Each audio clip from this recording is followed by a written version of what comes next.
Hi, everybody. Welcome back. We have another fun topic to talk about today. How did you feel about your last performance, whatever capacity? Could be for a class, could be for, a live performance, maybe a live stream.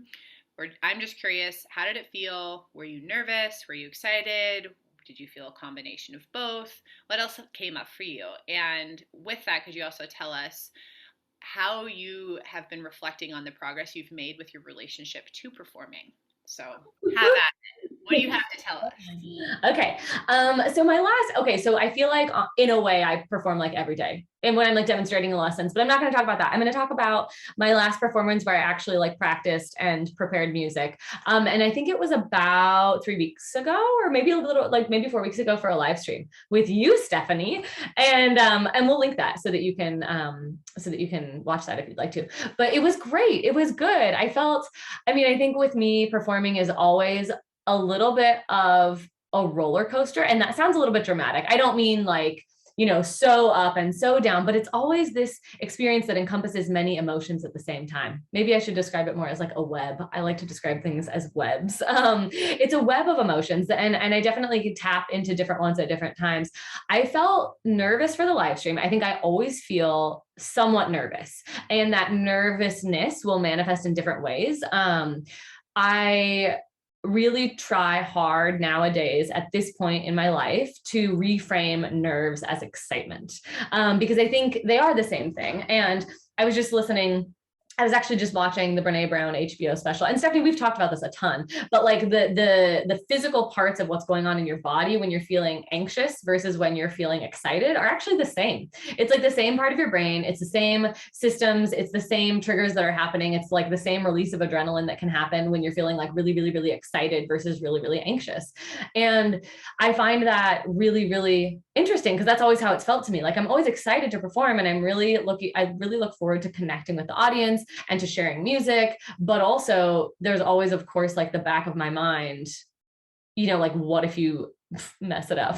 What if it goes badly? All the fears, all of those awful thoughts that are not helpful. And so what's been interesting in my life, and I feel like with my relationship and quote unquote progress, is that I feel like, okay, in like undergrad and graduate school, my I was so much more nervous. I was so much more, it was my whole entire life. Performing was my whole entire life for a very long time. And so I think there was like a lot of pressure and a lot of just like terrifying emotions around that.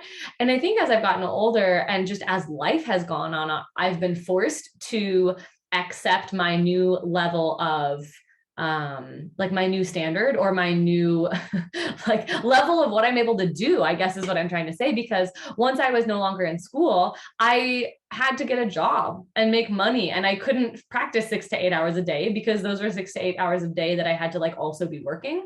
And that went further. Like once I have a child that needs me too, and I don't want to be practicing 6 to 8 hours a day. And so I think, my standards of like what I expect from myself and what I consider to be a good performance, it's not that I've lowered the bar, but I try to craft experiences with my performances where I know that I can feel good about it and be quote unquote successful, and do it in a way that feels good to me, I guess, is the big thing. Because I don't want to go back to school.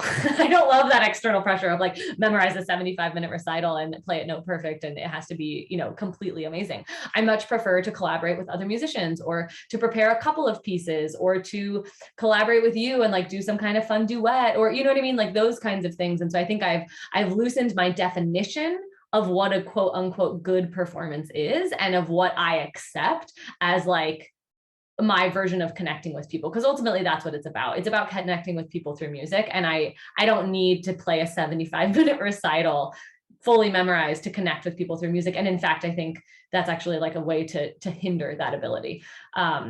So that was a lot, but those are my thoughts. How about you, Stephanie?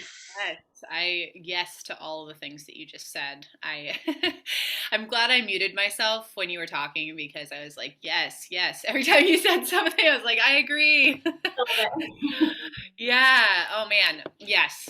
So let's see here. My last performance was Saturday, and I Saturday was, yeah, it was a kind of a big day for me because I played a benefit concert in the evening, and then that morning I accompanied a student for his state competition. And so there was kind of like a lot of adrenaline on Saturday. Um, I tend to be pretty high strung when it comes to performances, and I need to do a lot of things to calm myself down, and that's always been true. And so I definitely had a lot of that on Saturday. And I also, though, was able to recognize, it's not like you said, you can reframe nervousness for excitement, and then also accept those feelings to be not necessarily bad, but also not the entire experience. And I think what really helped me was to remember that like nerves mean that I care and that I am excited about the opportunity, but I also care, about the results and how I come across. And I don't think that that's a bad thing. But I think that what I also recognize is that the nerves really can only help me if I am okay with no matter how I come across to other people. It's kind of like I have to set my intention that like I'm here to communicate, and the show is not ultimately about me. These both opportunities were really just like a collaboration where I was able to support either a cause or a person. And I felt like I was able to channel that feeling. And I think that, whether it was me playing an original in the evening or accompanying somebody who was the actual soloist in the morning, I felt like I was able to channel that music is just about communicating and it's just about connecting. And I think that what you were saying is exactly right. I also was practicing like, 4 to 6+ hours a day preparing for my master's recital. And I basically had to like nearly, I didn't nearly like die, but it felt like I was going to a lot of the time. And I had to do so many things to play a almost note perfect graduate recital that it just made me feel like this is not where I'm at in my element. Like, I'm glad that I know that I can do this. I am. I'm glad that I can, run 10 miles and drink chamomile tea all day and eat 5 bananas and take a beta blocker and then be able to play a show. But I don't want to have to do those things in order to perform. And I like literally had to like nearly sedate myself and again, I wasn't like, I used like a quarter of a beta blocker for my graduate recital, but because otherwise it just makes you feel like really weird. But still, it's like because there was just so many things that I was trying to control, right? Because my goal was, you are getting graded to be as accurate as you possibly can be, right? And you don't get your degree if you don't play nearly perfect. So the pressure that we felt in college was real, and it continues to be real for students who are in college. But the more I get away from it, the more I'm like, what is that even? I'm glad that there's like a niche type of person that like loves to play like note perfect classical music by themselves in front of an audience that like can't make noise and like are like frowned at if they like shift their papers in their lap and like no sound is to be made except for the notes that I'm playing on the piano, and they frickin' better be perfect or else. And I'm like, I'm glad that that's a thing for people. I am, because I can't imagine what that would feel like to feel like I'm in my element playing music that has to be the same way every time, or it needs to be, as accurate as possible.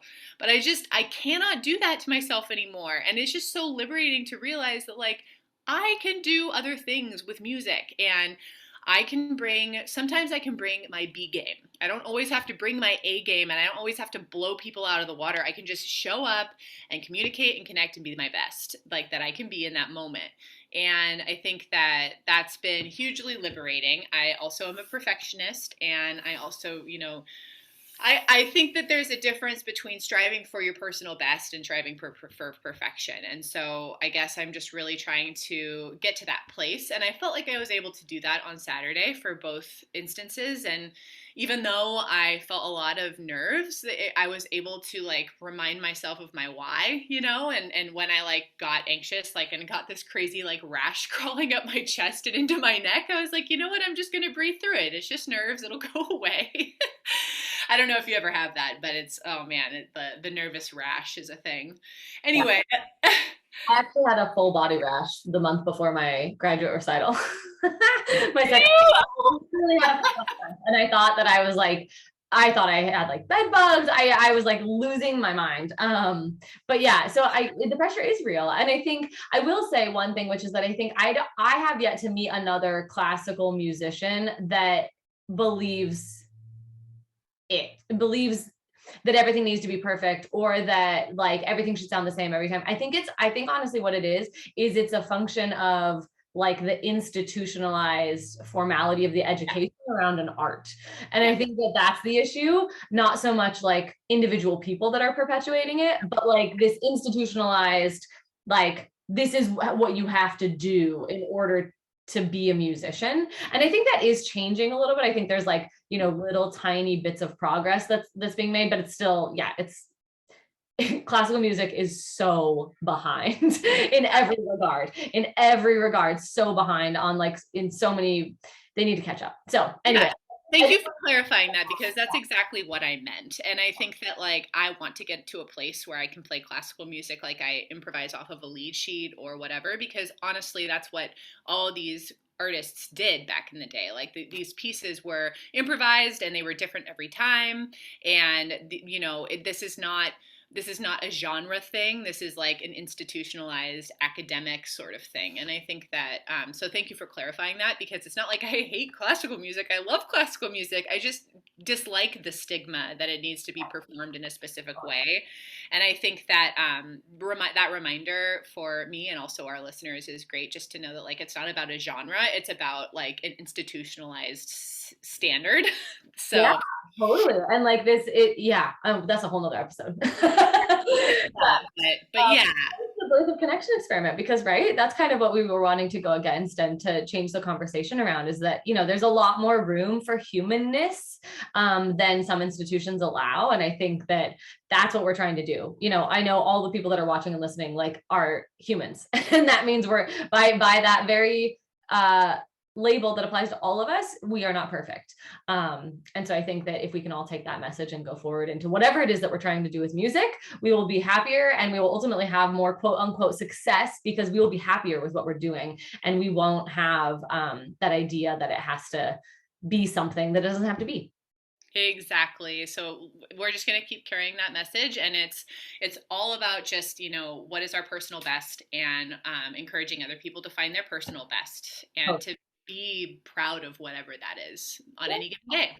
Absolutely. I love it. All right. Thanks so much for listening. Let us know, send us a DM on Instagram. Let us know what you think about this episode. Let us know your thoughts on it.